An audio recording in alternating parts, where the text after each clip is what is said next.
Welcome back to PT Pintcast. Excited to welcome back two no strangers to the show, Jackie and Ken from APTA Geriatrics. Welcome back to the program. Thanks for having us. All right, we're talking best practices in geriatric physical therapy, and I feel like best practices is thrown around a lot. Like, how do you decide what to do next? Well, I refer to the best practices, and then someone said, "Well, where are those written down?" And some people say, well, we just know them. And then that's not how that works. So APTA Geriatrics, you actually provided a framework for the best practices. Ken, you were involved with creating these. How did it come about? Like, was it a conversation like this? Like, hey, what are the best practices? If no one else defines them, it doesn't exist. And if someone's going to define them, who better than APTA Geriatrics? Yeah, that's a really good question, Jimmy. The way this work came about was it was a charge from the board to put together best practices. We know that we had competencies back in 2011, I think, and they were starting to get old, and we actually have new competencies that'll be coming out pretty soon. Essential competencies for geriatric practice. And so a few years ago, this was published in 2020 is when we came out with the principles, but we realized that we wanted to have, we had essential competencies, but that's like the minimum standard. Sure. And we're like, well, we really wanted to talk above that and say, like, what should we aspiring to do? So then we came up with the best practices as a separate document. And so the Academy, and Jackie was on the board of directors at the time, approved and charged a group of individuals. I was a part of that group to create the guiding principles document. So we published that in 2020. And really the whole purpose of that was to try to show clinicians what effective clinical practice should look like. And really more than just competencies, what we expect clinicians to be doing. And so we wanted to define that for all therapists and working with older adults. This is your Constitution. This is your Magna Carta. This is your Beethoven's fifth, ninth. I forget what Beethoven had. But this essentially, it says it in the name, guiding principles. We are going to write these down, and we're going to say, and you broke it down to, I like this, 6, which fits conveniently into a 6-pack. There you go. It works. We weren't thinking of that, but it works. All right. So I'm essentially going to set you up, and I want you to just go through it. Again, for the audience or for anybody who wants to go through these are available at your website. Everybody can take a look, aptageriatrics.org. So principle number 1 out of 6 in the 6-pack is utilize person-centered care to elicit and prioritize the individual's preferences, values, and goals to drive that plan of care. So the first one is really person-centered care. Ken, why'd that get on there? What's it mean? So we went back to a number of guiding documents to create, like, how did we come up with 6? And there was a lot of conversation. But we went back to the Institute of Medicine. We went back to the American Geriatric Society. We went back to we looked at the 5 M's we talked about in the previous podcast. Yep. And what we did was we looked at all of the information that we had related to the care of the older adult. And one of the 5 M's that sticks out to the whole group was we wanted to have what matters most. And so we took the what matters most and we turned it around and we turned it into trying to create a principle that says, we're person-centered, so it's what's important to them. But we expanded on it to say that it not only what's important to them, but it needs to match their preferences, what their goals are for the care, and then what their values. So we tried to flesh out matters most in a broader stroke to be more encompassing, really, so that individuals know what matters most. Like, what does that look like in a practical application? So that's where that principle came from. Jackie, how do you elicit and prioritize the individual's preferences, values, goals, all in developing a plan? This feels like the ICF model from what we learned in PT school, right? Which is, hey, this isn't about you. And I like how number 1 is, it's not about you, this is about them. Yeah, I think PTs are perfectly positioned to really say, okay, what matters to you? There's a lot of medicine that doesn't have time to do that. And so PTs have the capability to say, okay, to use a term that's in the action items, the shared decision making. Let's come together and make an agreement. And in addition to, because really that's what the plan of care is, it should be an agreement. In addition to what your preferences, the values, and your goals, what are your expectations? And so I like to talk to my patients about, what do you expect out of this experience with me? What do you expect out of coming here? And does it align with the goals that I think, should make it into this plan of care for this client? So we really have an opportunity to help someone really define their expectations and compare them to their goals. I know what you want to get out of it. Do you think you can? And so to me, that's the real core of person-centered. I think a lot of times PTs also ask things like, take me through your day-to-day. But I would say that this guiding principle kind of challenges the PT to take it a step further and say, in addition to taking me through your day-to-day, what's your role? What do you do? How do you define yourself? Do you have a full-time role in a job? Are you a caregiver? Do you have, what do you do in your day, in your role, versus what are the actions that you do? Well, I get up and I do this, and then I do this exercise, and then I drive here. What's your bigger picture role? That's really person-centered. So I do think this principle, and I appreciate you saying, like, it's a good thing it's number one, because I totally agree with that. It's well positioned. Some words that jumped out at me that I was glad to see in there among the action steps that you can see after each one of these principles, the guiding principles. The one that jumped out at me was to avoid ageist practices, including paternalism, persuasion, and coercion during the goal setting process. And at first I was like, well, why is that important? And I think a lot of times, from what I've heard, and I've been guilty of this myself with older adult members of my family, is I know it's best, so why don't I lead the conversation? I'll use motivational interviewing tactics, but I'll use them sort of to get where I want to go, which is the opposite of what this very first guiding principle is, which is, what do you want to do? I need to take myself out of it. I'm dealing with this right now with my father, who has had a stroke in the last year, where it's like, I'm going to take charge now, and I'm going to do everything. I got this. Where some people who have expertly sort of said, your dad's still in charge. Like, you need to do that, not just because it'll be easier to get him to go along, but that's the point. So I like the fact that I saw that language, which is avoid ageist practice, which APTA Geriatrics has probably been one of the organizations, if you go to the Google results, using that term to fight ageism so much, but avoiding those practices, like persuading someone to go where you want them to go. And that's the antithesis. That's the opposite of the point of your first guiding principle. Yep. Yeah. So, yeah, Jackie. Well, I just wanted to add that I think the art of being the therapist, it's important to follow the evidence, and there's this artful piece. And I think part of that art is helping, there's one extreme would be, my patient is going to tell me what to do, and if they want a massage or a hot pack, I'll go ahead and do that. Right. And I know that's not what you mean. And so, there's a place, and I think this principle kind of maybe helps the therapist think about that. How do you strike that balance when maybe somebody has in their mind what's best for them, and you think, I can supplement that, I can augment that, or I can give you some education about why that might not help you. So hopefully in looking through this principle, a PT can look at this and reflect on that part. Like, how do they balance those two extremes? Yeah, I wanted to just commend you for noticing that the order of the principles we were very intentional about putting the patient first. So principle one was about patient-centeredness and all about them. And we had much conversation about what order do we put all the principles in. And we were really intentional about, this is about the patient. So that's why it's the first principle.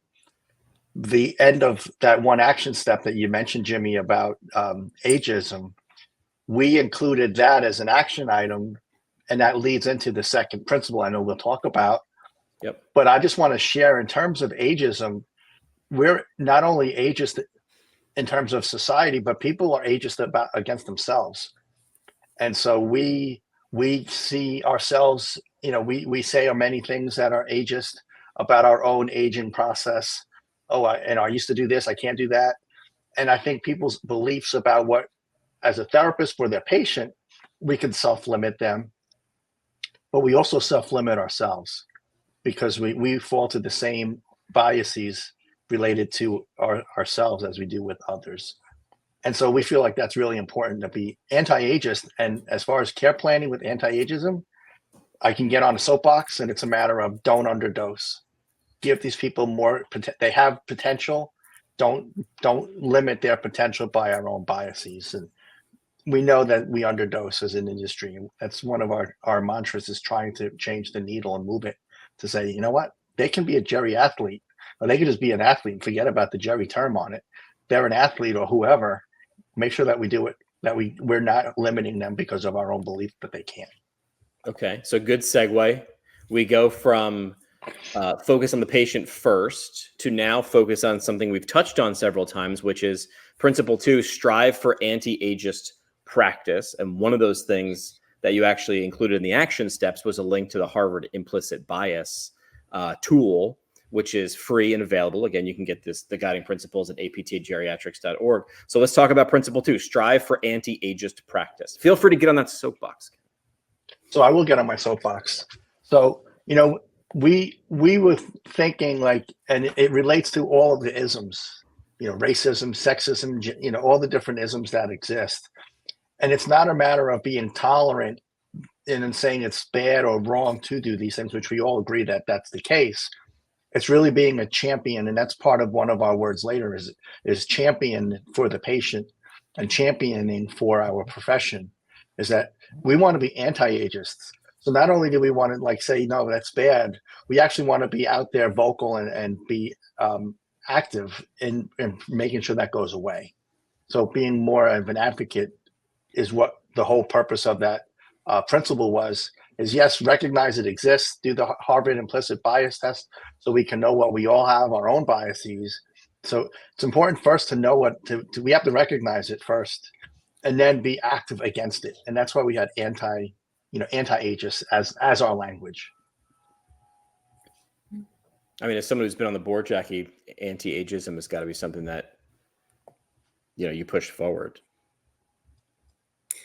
It really is everywhere. And so it's something that is a regular part of, I think, any conversation. If you work with older adults, it's probably your regular part of your conversation, or things that you're just aware of it when you see it. And so, I think this guiding principle is short and sweet. Strive for anti-ageist practice. So I think a PT needs to maybe self-reflect and think about, do I do that? And maybe instead of saying, oh yeah, I am aware of ageism, Ken pointed out, but do you do something about it when you see it, or is it oh, well, that was wrong, but do you do something? Do you call out a colleague when they make a comment like that? And there's some things that are really unintentional that therapists do or say, and I don't think they intended to be ageist. For example, I have Medicares on my schedule today, right?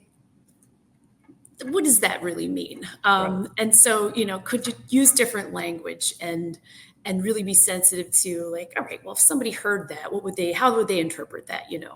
So I think that's what I think the board tries to.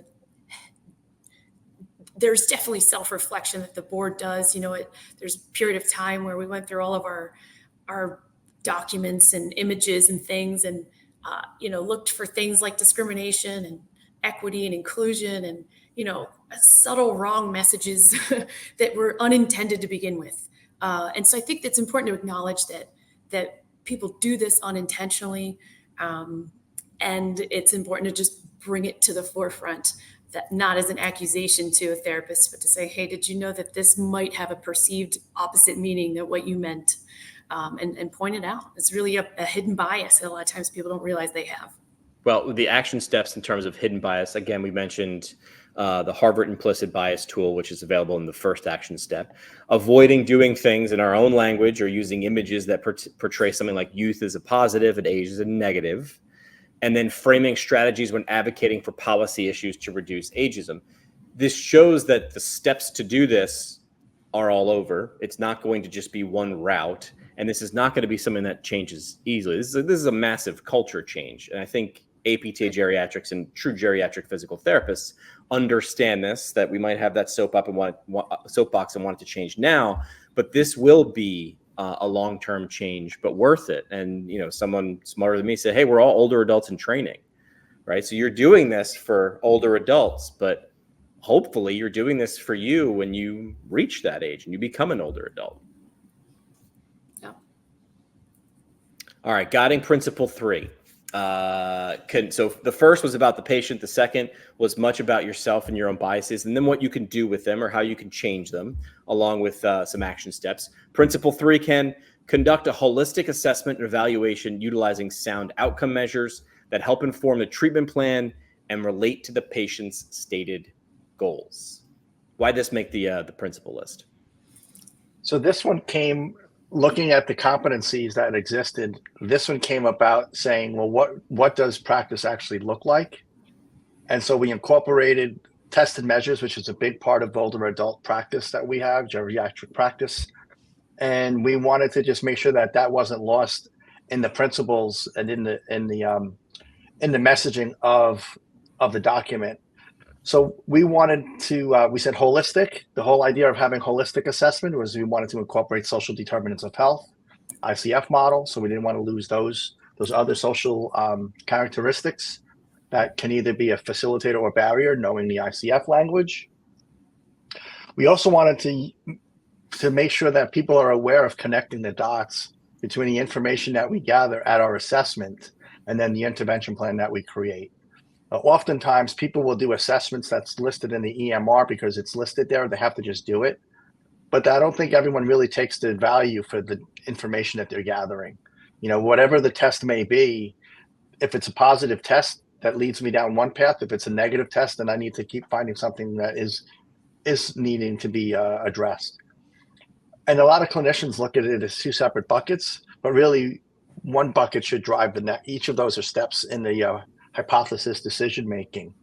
And so we wanted to be clear about that in the principle. And I like that it's just a single sentence. It has a lot in that single sentence. And then the action steps that you talked about really make it more specific as to what to look for, including look at the societal roles that people have, whether it's what their occupation is or what they like to do in terms of hobbies. All of those things are factors to think about in your planning for what you're going to help them hopefully re-achieve.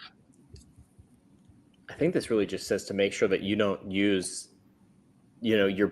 stick to the science. Like, these are best practices. Like, do an honest assessment and evaluate utilizing sound outcome measures. Like, don't create a plan with your eyes.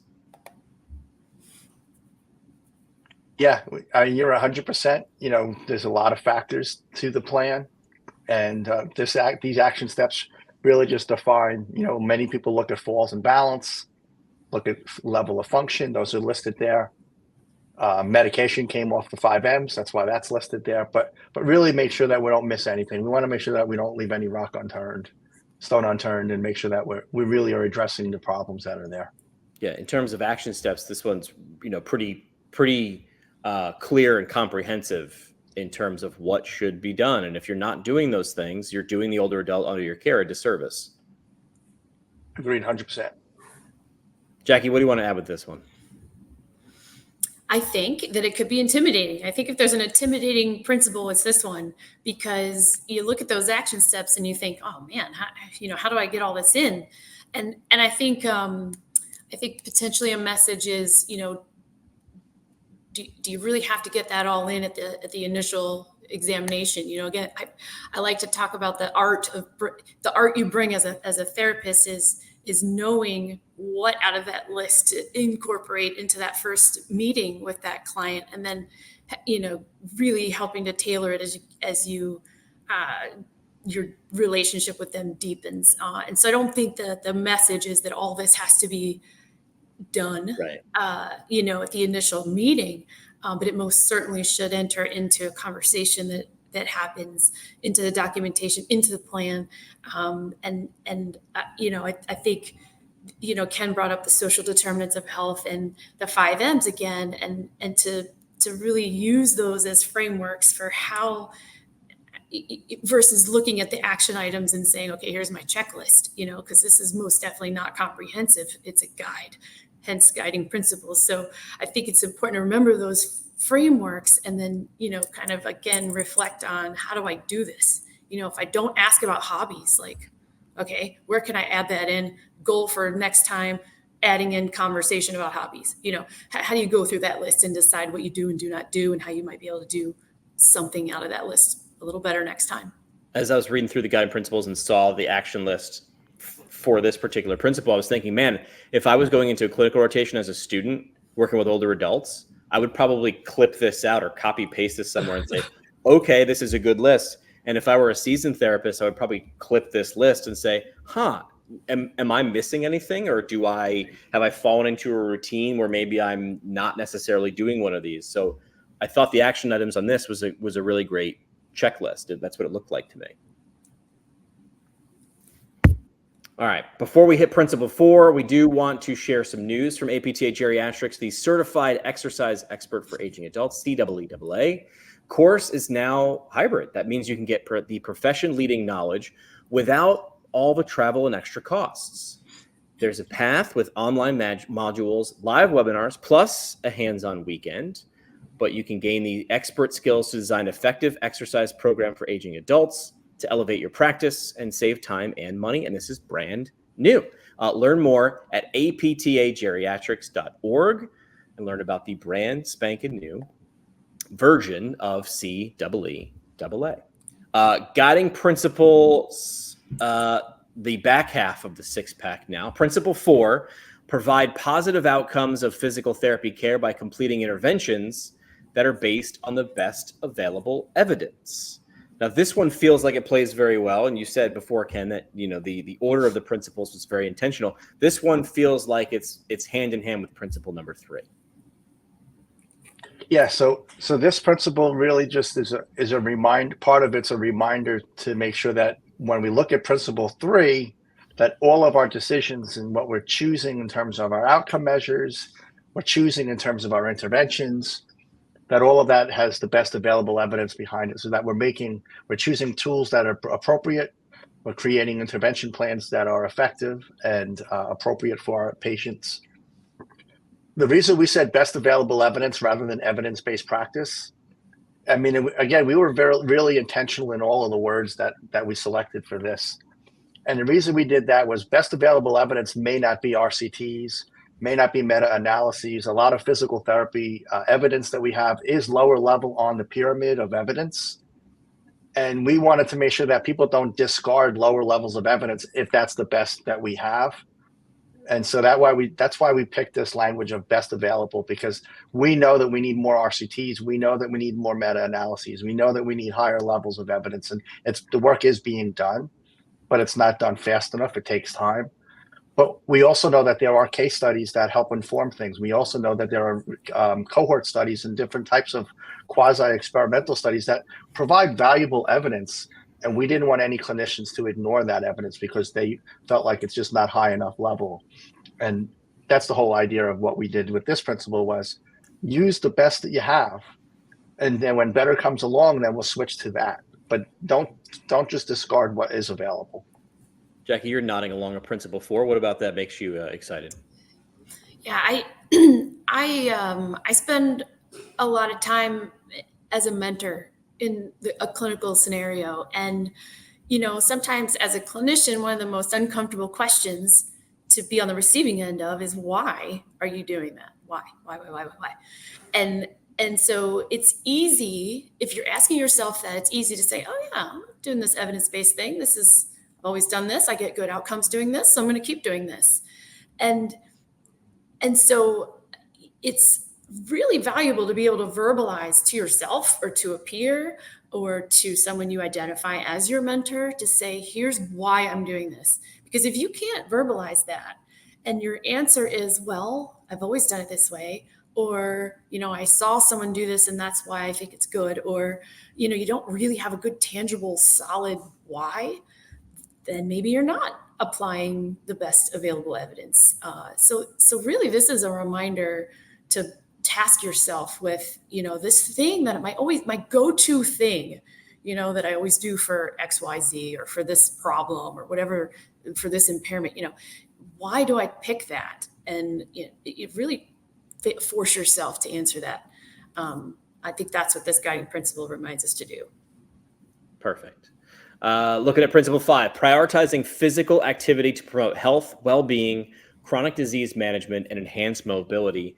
This one, short, but I like the fact that it's a guiding principle. And you go on to sort of cite evidence immediately after the guiding principle, which is physical activity is the cornerstone of health and continued mobility and quality of life. Yet only 8% of older adults participate in the recommended 150 minutes of moderate intense physical activity and 2 sessions a week of strengthening exercises.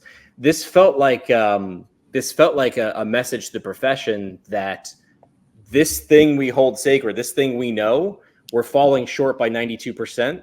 This made it to number 5 on our guiding principle. This is something you need to be doing as a professional. Yeah, we know that we see the end result of poor lifestyle choices with the population that we serve. Many people that have sarcopenia or frailty, and we know that nutrition, we know that physical activity are determinants of age-related changes in these trajectories, including more comorbidity and other health conditions. And so as a cornerstone of PT practice for a number of years for geriatric practice, we know physical activity is a good thing. Exercise is medicine. What we did for this specific principle was we wanted to make sure that we are promoting health. And we know that that's become a broader thing within our profession. A lot of PT schools in their curriculum and CAPT standards have health promotion. But we feel like it's really important with the older adult not to stop. We don't want them to stop promoting it because they got to a certain age and say, you know what, I don't need to do this any longer. Because we know that at any age a person starts exercising and makes some lifestyle choices, they can improve their condition of wherever they are and maybe slow down the progression of some age-related changes. So that's why we kept the principle in, because even though we're not working with the youngest of people at that point, we want to promote health throughout the spectrum of age. We don't want to stop promoting it with the older adult. The other thing was, in terms of mobility, this to me was an aha moment. It's like, I was asked, so how much does your patient move? And I said, that's a good question. I really don't know how many minutes they move, and I don't really have an answer for that.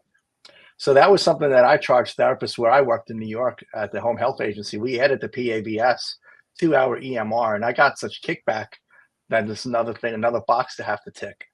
And I said, well, how do you know your patient's actually walking 150 minutes a week? How do you know they're actually doing 2 times a week of resistance exercise? Oh, well, I have the activity log. Okay, so show me your activity log. And the activity log doesn't have a duration for walking or ambulation or an intensity for that matter. So we really don't know how active people are unless we ask.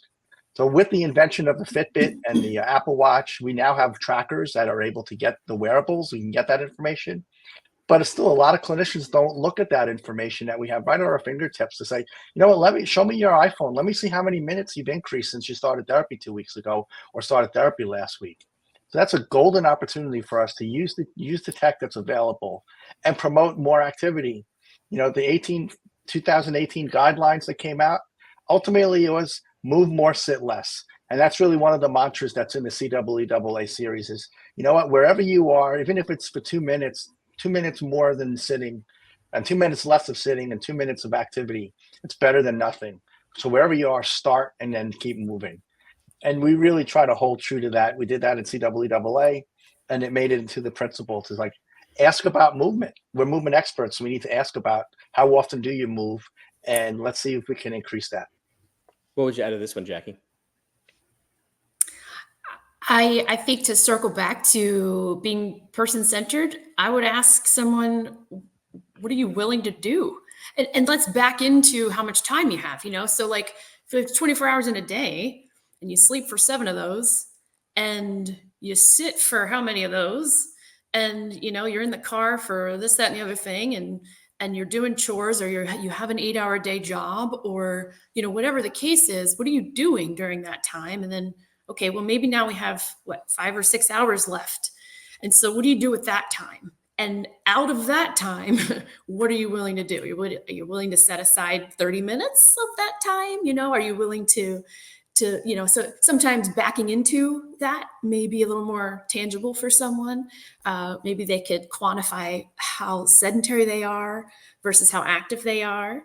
And maybe it helps to classify it if, as a therapist, you're asking, all right, think of all the times you sit. What are you doing when you're sitting?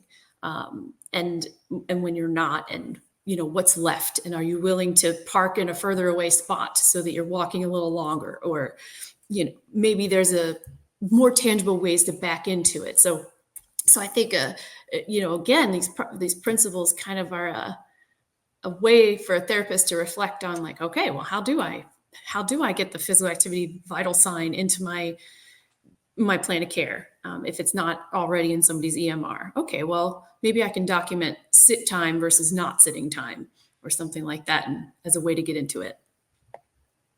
Guiding Principle 6 from APTA Geriatrics: champion interprofessional collaborative practice that is inclusive of patients and their caregivers. This one, I think we've gone, full circle. Now we're talking about other professionals in our universe, in our solar system. Ken, talk about this one. Why did it make your guiding principles?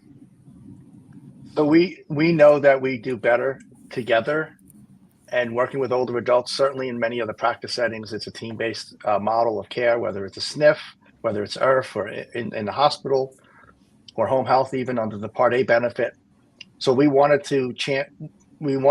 clinicians to champion the fact that we know physical activity and function is one of the major predictors of rehospitalization and mortality.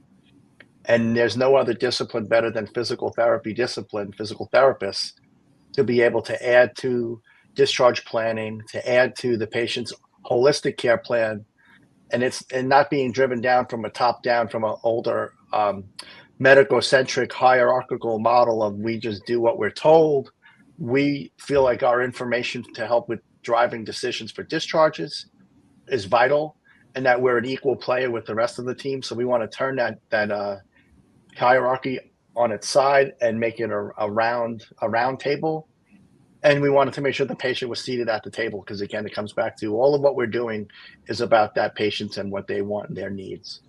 And so that's why we included the patient. The reason we included the word champion specifically was we know that these are many clinicians are not part of rounding, the PTs, are not part of discharge planning at the hospital level, and that we need to be more of an advocate to make sure that we get that to happen. And there's some work from Jason Falvey. He has a number of different articles out available about hospital-acquired atrophy. And part of that whole thing is the fact that they're in hospitals not moving.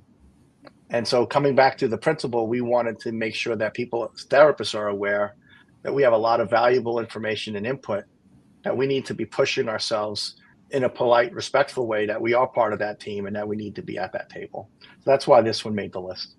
Yeah, Jackie, when I look at the action steps, I see a lot of words that jump out: understand, respect, utilize, engage, communicate, promote, advocate. Seems like things that PTs in general should be doing. It seems like something that specifically PTs who work with older adults need to be doing as well. Yeah, I think that what stands out to me is how easy it is for us to silo or to focus on what we know. And so, we are not immune as PTs to that idea. If you're a nurse, you do this. If you're a PT, you do this. If you're an OT, you do this. And so, I think there couldn't be more opportunity. To your point, Ken, I was thinking about like 2 different patients of mine came to mind when you were talking. One of them was PT who had been working with a client who saw their nurse kind of struggling with a transfer and was like, hey, can I show you like what helps? And it was perfect. And she was open-minded, the nurse, and it was great. And the patient was the one who was like, yes, now I can show the person who comes in at night how to do this. Like, they were empowered. It was great. Everybody was happy. And that was teamwork. But it was advocating for like, hey, I know something and I want to share it with you because it will help you. And so that's really important.